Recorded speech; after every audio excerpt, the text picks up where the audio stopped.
Olá, minha gente, olá, meu povo, olá, você! Sejam todos bem-vindos às apresentações do programa Evangelho em Seu Lar, nessa noite de quinta-feira, 23 de outubro do ano de 2025, quando são exatamente 19 horas e 55 minutos, marcando a nossa chegada, a minha chegada e a sua preparação para estar em contato conosco, a sua chegada, a sua manifestação nesta abençoada noite do seu, do nosso programa O Evangelho em Seu Lar. Vem conosco e te faremos bem. Vem! Vamos chegando a 19 horas e 56 minutos, marcando esse nosso tempo de preparação para as apresentações do programa desta noite, programa Evangelho em Seu Lar. Quem comigo já se encontra em contato? Ninguém por enquanto, aguardando essa preparação de alguns instantes até chegarmos às 20 horas e em cheio, então, estarmos com o segmento das apresentações do programa Evangelho em Seu Lar desta noite. O assunto da semana. O assunto da semana, do texto da carta do apóstolo Paulo à igreja em Tessalônica, dos versículos 19 ao 22, do capítulo 5. Fizemos um resumo ontem desse capítulo 5, do versículo 19 ao versículo 22.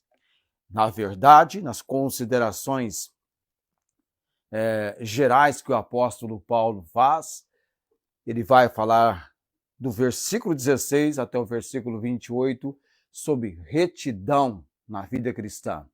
No momento, alegria, uma vida alegre e uma vida também de obediência. É nessa vida de obediência que nós estamos trabalhando. Ontem eu fiz um resumo a respeito das considerações destes versos, o 19 até o 22, uma aplicação, já fechando para nós esse texto nessa semana, porque hoje nós vamos para o destaque evangelístico do livro de Atos, capítulo 17. Mas, no próximo domingo, eu estou pregando sobre 3 considerações que marcam uma vida de obediência, que nós temos ali no texto de 1 aos Tessalonicenses, capítulo 5, versículo 19 a 22. Uma vida marcada pela sensibilidade ao Espírito Santo, uma vida marcada pela verdade bíblica e também uma vida marcada por separação do mundo. Isso nós iremos apresentar na preleção, na pregação, no ensino da palavra, no próximo domingo agora, tá? No dia 26 de outubro, a nossa transmissão pelo Facebook, depois a mensagem no vídeo do canal no YouTube. Nesse próximo domingo, 19h30, a transmissão pelo Facebook, tá? Já vamos preparando para este momento. E você já descobriu onde se encontra, em que texto, capítulo e versículo se encontra na Bíblia a referência bíblica para o nosso slogan? Vem conosco e te faremos bem. Lá no texto bíblico que é vai conosco e te faremos bem. Alguém está convidando alguém e você vai descobrir quem é essa pessoa e quem é que ele está convidando e para o que ele está fazendo esse convite para essa pessoa. E quem é essa pessoa, tá? Aí tá vendo só? Tá percebendo? Começa a ficar interessante a sua investigação e você vai escrever. Quem será que primeiro vai escrever nos comentários a referência bíblica, quem disse, para quem ele disse e qual a situação em que essa expressão foi dita e mencionada nas páginas da Palavra de Deus. É o slogan do programa Evangelho em Seu Lar, vem conosco e te faremos bem. O programa Evangelho em Seu Lar nasceu em 21 de junho do ano de 2003. 21 de junho de 2003. e por exatamente 6 anos apresentamos o programa de rádio que tinha uma duração a princípio de 2 horas, depois 4 horas, depois voltou para 2 horas, com vários quadros interessantes que nós apresentávamos. Exatamente agora, 20 horas. 20 horas. E se você já está conosco, continue. Quem está vindo, que tem a oportunidade de também participar conosco nesta noite. O programa Evangelho Solar teve vários quadros, entre estes quadros nós tínhamos Israel, Nação Eterna. Talvez um dia a gente faça algo assim, uma semana sobre Israel, no programa O Assunto da Semana. Pode ser que aconteça isso. Estamos aguardando o direcionamento.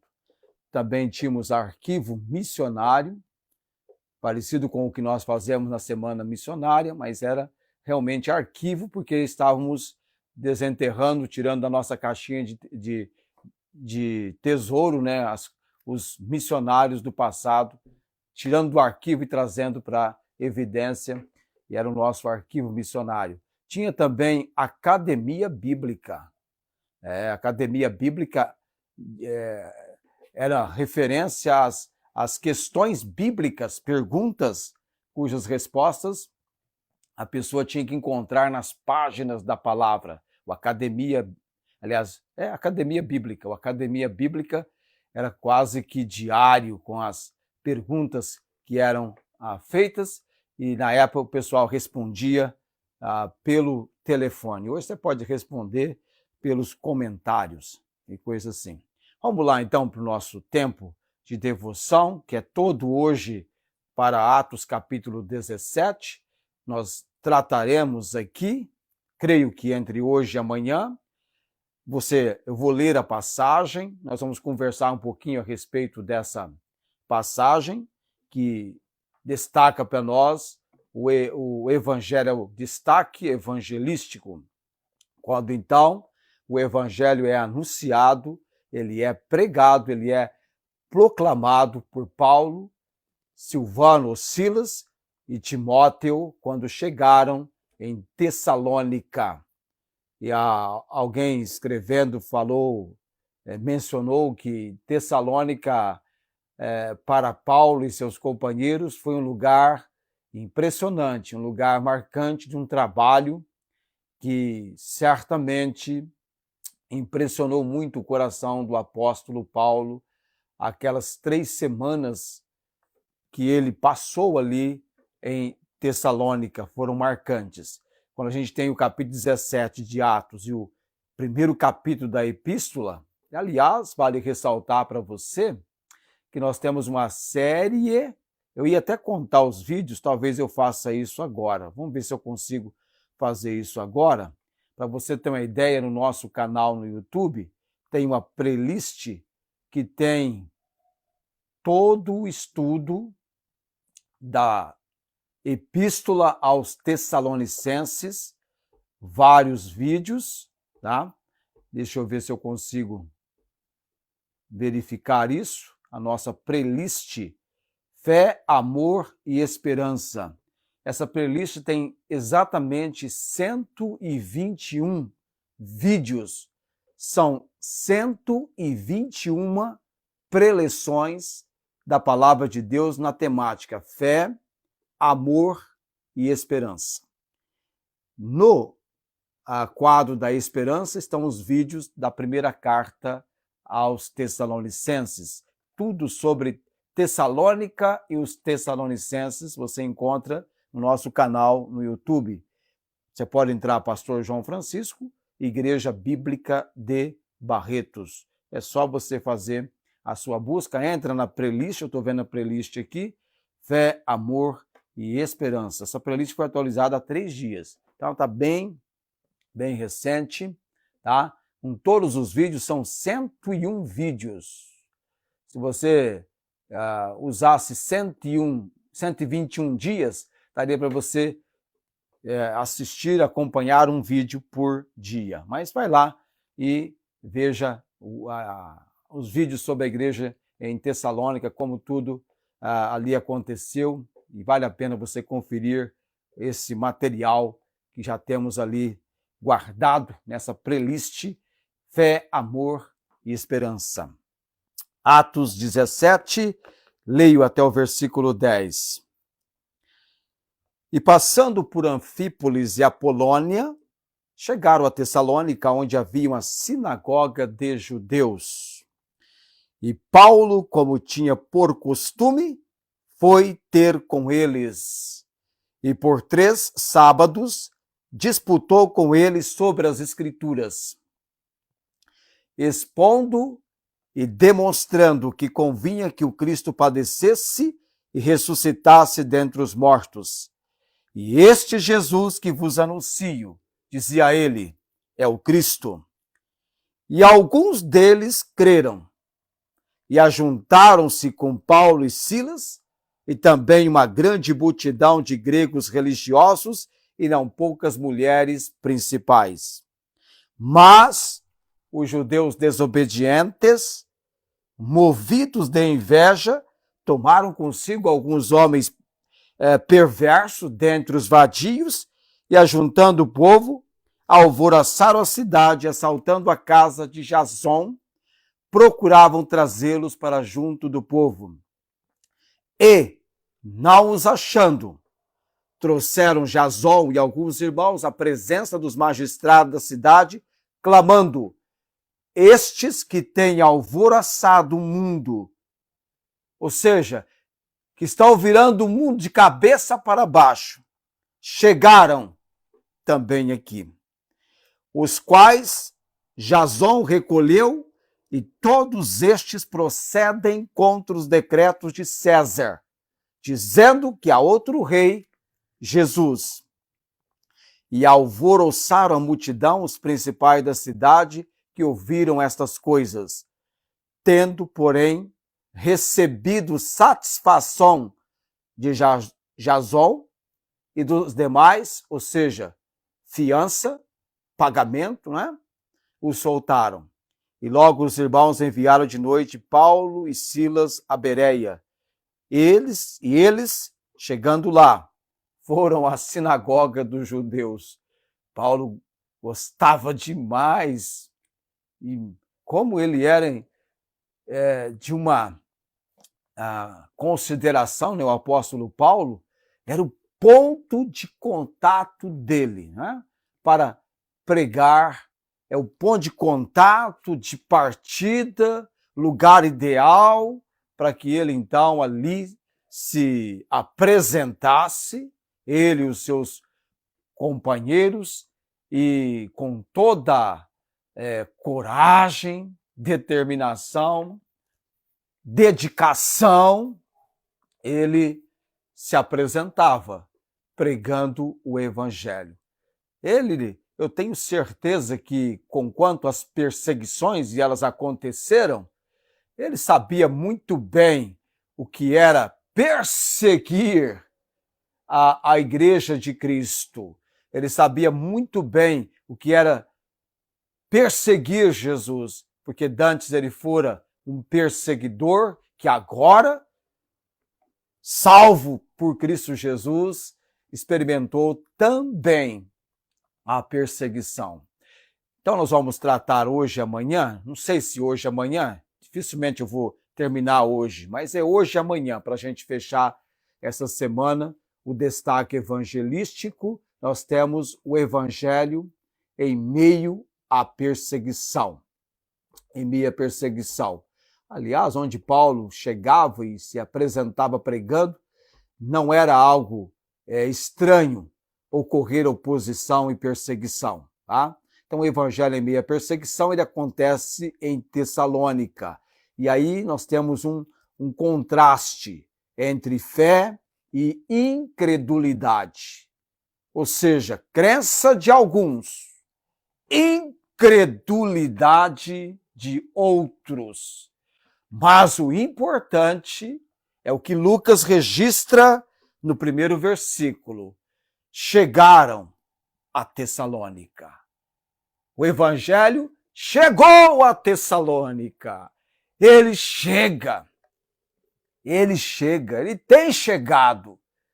Ele chegou aqui em Barretos, ele chegou em Minas Gerais, ele chegou em São Paulo, ele tem chegado na China, ele tem chegado na Grécia, nesse momento, não é? Ele chega, o Evangelho chega. O Espírito Santo quer que ele chegue. Quando eu falo que o Evangelho chegou em Barretos, chegou em Ribeirão Preto, Batatais. Imagine agora, não é? Nós queremos falar do Evangelho, das coisas do Senhor Deus, e estamos orando para que portas se abram para que o Evangelho chegue. Como é bom ele chegar! Ele saiu, ele partiu de Atos 1:8, com a missão de chegar e ser levado, conduzido até aos confins da terra. O lugar mais remoto, mais distante. E quando eu fico imaginando que, por incrível que pareça, você já percebeu que há brasileiros em tudo quanto é canto do mundo? Você olha para os Estados Unidos, tem uma turba lá, uma multidão. Você vai para a China, tem brasileiros na China. Você vai para a Índia, tem brasileiros na Índia. Tudo quanto é lugar. Tem brasileiro. Basta você fazer um levantamento. Eu nunca fiz um levantamento a esse respeito, mas tem brasileiro em todos os lugares. Então eu quero, com o Evangelho em seu lar, Deus abençoando, chegar até os brasileiros que estão fora do nosso torrão pátrio, fora do nosso Brasil. Então, chegar é a missão do Evangelho. Essa é a missão do Evangelho. Com quem está sendo instrumento, o portador das boas novas, é que ele chegue. O Evangelho tem que chegar. Para isso, Jesus Cristo investiu toda a diligência possível em percorrer todas as cidades e aldeias, para que o Evangelho chegue. O Evangelho, ele vem para o pecador, ele alcança o pecador, ele chega na cidade do pecador, ele chega no bairro do pecador, ele chega na rua do pecador, ele chega na casa do pecador perdido sem Cristo. E ele chega também, e principalmente aonde ele quer chegar, no coração do pecador, que até então é um coração desprovido de habitar pela fé o Salvador, o Senhor Jesus Cristo. Quando o Evangelho chegou em Jericó, ele chegou na casa de Zaqueu. Ele chegou no coração de Zaqueu. E olha que Deus, eu tenho ressaltado aqui, não faz acepção de pessoas. Não faz acepção. Era do plano, intento e vontade de Deus que o Evangelho chegasse onde ele está chegando. Onde está chegando agora e onde ele chegou. No capítulo 17 de Atos. Ele chegou em Tessalônica. Esse chegaram a Tessalônica, Paulo, Silas e Timóteo, é também, meu amado, a chegada do Evangelho. Eu tenho refletido na minha vida, e às vezes eu comento com as pessoas, a decisão mais importante nesta vida. Se você não tomou essa decisão, você precisa tomar. É conhecer Jesus como seu Senhor e Salvador. A salvação está em Cristo Jesus. A obra redentora foi feita por ele na cruz do Calvário para que todo aquele que nele crê não pereça, mas tenha a vida eterna. O caminho para o céu é uma pessoa, a pessoa do Senhor Jesus. A verdade que você e eu precisamos conhecer é a verdade sobre Jesus. E a vida é a vida que está em Jesus. Ele é a vida. Então, conhecer Jesus é a decisão mais importante. E depois de tê-lo conhecido, torná-lo conhecido é a segunda verdade tão importante que eu e você devemos ser, com toda disposição, anunciadores, propagadores dessa verdade. Você já conhece Jesus como seu Senhor e Salvador? Você está tornando Jesus conhecido? A missão, ela pega cada indivíduo, tá? Você recebeu, um mendigo que encontra o alimento, o pão, e ele vai compartilhar com outro mendigo, né? É assim. Fale do Salvador, fale do Senhor Jesus. E você começa anunciando onde você está, com quem está mais próximo de você, porque o Evangelho, ele vai chegar, ele chegou. Não foram apenas Paulo, Silas e Timóteo que chegaram a Tessalônica. A minha cidade, meu amado, por ser uma cidade que há muitos anos, já por 70 anos, eu creio, é uma cidade muito visitada. Barretos é uma cidade que muitas pessoas conhecem, e quem não esteve aqui ainda, menciona Barretos como a terra do peão de boiadeiro, a terra da festa do peão, que além da festa do peão tem um grande referencial, que é o Hospital de Amor, um tratamento todo avançado que existe aqui na questão do câncer. Mas muitas pessoas visitaram e muitas pessoas chegaram em Barretos. Muitas pessoas chegaram. Como não é diferente com a sua cidade também. Muitas pessoas chegaram na sua cidade ou para visitar, passar uma semana, ou para morar. Aí muitas pessoas vieram morar em Barretos. Mas entre as pessoas que vieram morar em Barretos, muitas pessoas, algumas delas, foram trazidas por Deus para virem até Barretos, para aqui em Barretos começar um trabalho missionário, um trabalho evangelístico, um trabalho de propagação do Evangelho.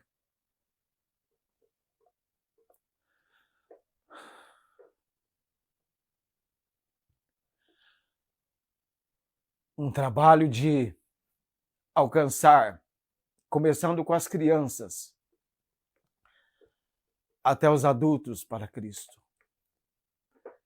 Eu me emociono porque quando eu conheci a palavra de Deus, eu estava com 12 anos de idade. As minhas primeiras participações na igreja, os primeiros contatos com a palavra de Deus, como Deus tem impressionado o meu coração, trazendo isso à minha mente nos dias atuais.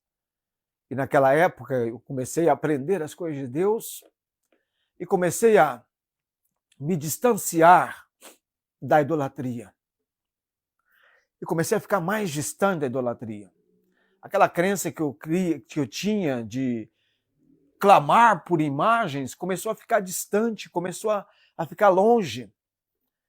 E quando, no dia 6 de novembro do ano de 1980, pouco tempo antes da minha conversão, eu sofri um acidente.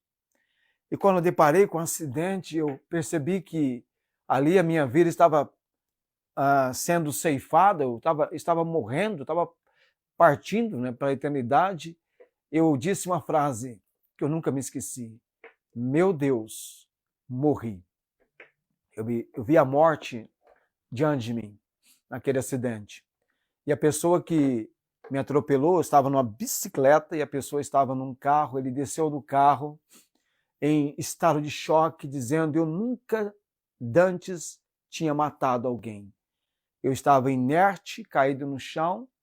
Para você ter uma ideia, no impacto, eu fui arremessado para o alto e eu mergulhei de cabeça no capô de um carro. Eu caí de cabeça no capô de um carro, tanto é que eu só tive um ferimento na minha cabeça, tive 4 pontos, e um arranhão no rosto, alguma coisa assim. Não quebrei braço, não quebrei perna, nenhuma quebradura, mas aquilo ali foi um impacto muito grande. E ele dizia: eu nunca matei ninguém, ou eu nunca tinha matado ninguém. Ele achou que eu estava morto. Mas Deus interveio com a sua misericórdia e com a sua graça. E depois do acidente, aí eu fiquei mais próximo, né, das participações na igreja, escola dominical, culto à noite, até que naquele dia 12 de abril de 1981. Foi o dia que marcou a minha vida, entregando a minha vida, compreendendo a obra redentora, salvadora do Senhor Jesus Cristo. Eu estava igual eunuco, próximo à água, né? Aliás, a minha decisão foi próximo a um batistério que estava já com água, preparado para que pessoas fossem batizadas, e ali já tinham pessoas já preparadas que chegaram ali com essa missão, e eu fui para conhecer. Não é que eu conheci mais do que apenas o ritual do batismo. Eu conheci, naquele ritual do batismo, o Salvador, o Senhor Jesus. Tanto é que, depois dessa decisão, perguntaram se eu já estava pronto para ser batizado, já estava água ali, eu estava igual eunuco, né? Eu entendo, eu creio em Jesus. E naquela tarde, 12 de abril de 1981, ali pelas 15 horas e alguns minutos, tem até uma foto, não é? Eu tenho uma foto desse dia. Ah, se eu mostrar a foto, você vai falar assim, que 12 anos o quê? Você tinha 10. Parece que eu tinha 10, né? Igual hoje, né? Com a idade que eu tenho, a aparência ajuda a esconder um pouquinho. Está tentando, né, esconder um pouquinho. Tá ok. Mas marcou a minha vida. Esse fato, o evangelho chega. Ele chega e vai rompendo barreiras e obstáculos, ele vai alcançar corações. Em meio à perseguição, o contraste. Fé de alguns, incredulidade de outros. É interessante. É interessante. Vamos chegando a 20 horas e 22 minutos. Eu tenho para amanhã para falar com você. Eu tenho 3 pontos que eu tenho que tratar amanhã. O primeiro deles é a proclamação do Evangelho, porque ele chega para ser proclamado, ele chega rompendo e manifestando, e vai ter a manifestação da oposição e da incredulidade, e também a fidelidade em meio à pressão. Mas é um grande privilégio você ser um portador das boas novas de Cristo Jesus. Isso significa que onde você chega, chega também o Evangelho. O Evangelho em seu lar. Quando eu fui chamado para apresentar o programa de rádio, eu tinha que ter um nome para o programa. Eu escolhi o Evangelho em seu lar. Eu queria chegar até onde as pessoas estavam, ou até onde as pessoas possam ser encontradas. E o Evangelho chega. Ele chegou, ele continua chegando, e nós cremos que ele chega para abençoar. Já imaginou? Cada lar que nós estamos agora, levando a bênção do Evangelho. E você participando comigo, você dando crédito, não é?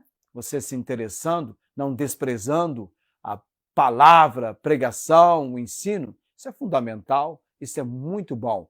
E está registrando, Deus está registrando a sua participação comigo, nesse nosso trabalho, a sua oração por mim, tá? Continue orando por mim.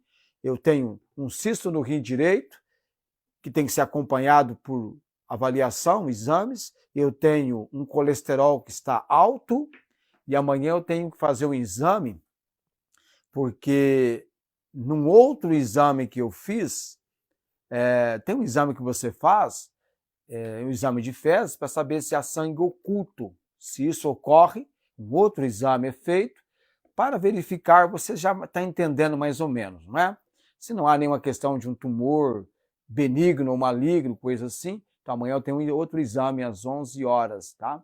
E orem por mim, por essas situações que nós estamos enfrentando. Tenho também a probabilidade de fazer agora em novembro uma cirurgia odontológica. Quero que você ore por mim também nesse sentido.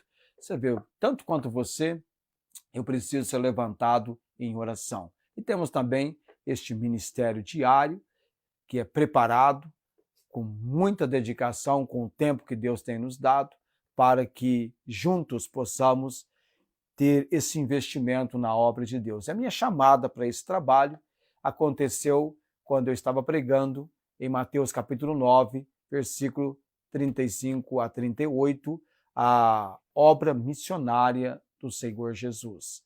Eu, a princípio, não queria, aí se pudesse não faria, mas não tem como resistir o fato que a gente tem nas mãos a oportunidade agora, que talvez não teremos um tempo adiante. E faço uso dessa oportunidade, desse tempo que Deus tem dado agora, entendendo que agora hoje é o dia e agora é a hora. E nós estamos empreendendo debaixo da graça e debaixo da misericórdia do Deus bendito. Vamos orar nesse momento. Pai bendito, Pai eterno, louvado, engrandecido seja o nome do Senhor. Ó Deus, obrigado porque o Evangelho chegou na minha cidade, no meu bairro, na minha vida. Obrigado, Deus, pelos portadores da mensagem de boas novas. Muitos agora estão no campo de combate, combatendo segundo a eficácia que opera neles poderosamente. Cremos no agir do Senhor. Ó Deus, damos graças por cada apresentação do programa Evangelho em seu lar, essa missão que certamente irá alcançar muitas vidas para Cristo. Ó Deus, lá em Moçambique tem um grupo, vamos alcançar Moçambique para Cristo. E estamos enviando e eles estão recebendo, e quem quiser lá pode assistir o Evangelho, o programa Evangelho em seu lar. Nos dá a graça, a sabedoria, o entendimento que precisamos, ó Deus, nos ensine como melhor nos comunicarmos para alcançar pessoas para Cristo. E pessoas alcançadas por Cristo, que se unam a nós e sejam pessoas compartilhando, possibilitando que outros também conheçam este nosso trabalho. Abençoe, ó Deus, cada lar que temos chegado, cada vida com a qual o Senhor tem nos dado o privilégio desse contato, desse momento. Eterno Deus, também temos orado pela irmã lá de Ribeirão Preto, a irmã Maria Inês Gonçalves Dias. Ó Deus, a cirurgia dela está dentro do plano, intento e vontade do Senhor, e enquanto ela aguarda, a maior espera é pelo Senhor, certamente, oramos que as portas sejam abertas e ela venha testificar da providência do Deus que é socorro bem presente na angústia. Também, Deus, eu quero conhecer a Dona Maria Cordeiro pessoalmente, aquela senhora que padece com câncer, o seu filho que precisou deixar Portugal e vir para o Brasil para acompanhar o tratamento dela. Ó Deus, dá-me graça de testificar da sua palavra para eles, Deus, e levá-los com toda precisão e clareza a invocarem Jesus Cristo como Senhor e Salvador. Também, Deus bendito, oro pelo lar do Luiz Antônio e o Táquer de Andrade, que depois da cirurgia da vesícula ocorreram complicações com seu pâncreas e ele está numa situação de casa-hospital, de quarto do hospital UTI, de UTI para quarto, e só está sobrevivendo porque a misericórdia do Senhor tem sido manifesta na vida dele, e oramos que todo o seu procedimento de saúde esteja debaixo da autoridade, do poder do Senhor, e que ele alcance a graça do Senhor, ó Deus, de receber a restauração física que ele aguarda. E também, ó Deus, já falei de Jesus para ele, e queremos acompanhá-lo no desenvolvimento do que nós chamamos discipulado e também testificar para sua família, sua esposa e suas filhas. Coloco no altar do Senhor nesse momento, orando com gratidão no nome de Jesus. Amém. A graça do Senhor Jesus Cristo, o amor de Deus e a comunhão, as consolações do Santo Espírito sejam com todos vocês, com todos nós. Amém. Até amanhã, Deus nos abençoando e nos dando o amanhã. Queremos que Ele nos possibilite esse nosso tempo nas apresentações do programa O Evangelho em Seu Lar. Um forte abraço a todos, até amanhã.